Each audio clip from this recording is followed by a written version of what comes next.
For today's video, maghimo ta og banana bread. Simple ra kayo ang mga ingredients, mapalit ta dili sa Pinas. So, let's start.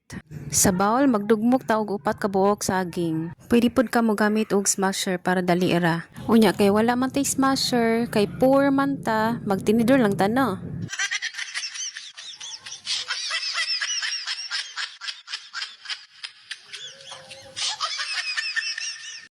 Pagka humanog dugmok, magbutang tawag sa kabog itlog, 1/2 cup sugar, 1/3 cup oil. Pwede ka mo gamit og vegetable oil, coconut oil, palm oil, ayaw lang ng efficacent oil.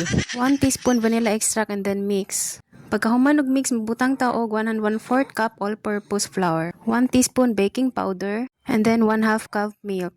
Pwede ka mo gamit og reconstituted milk, evaporated milk, ayaw ra ng breast milk. I-mix na itong maayong ingredients hangtod sa ma-well combined.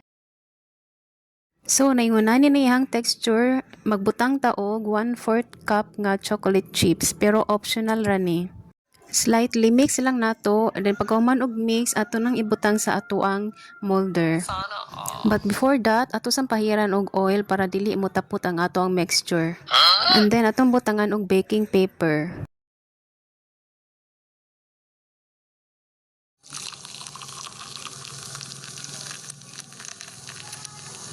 Pagkahuman, atong butangan og chocolate chips toppings.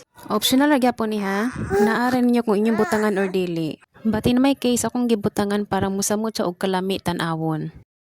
So, okay na siya. Ato na siyang i-bake for 40 to 45 minutes, 180 degrees Celsius.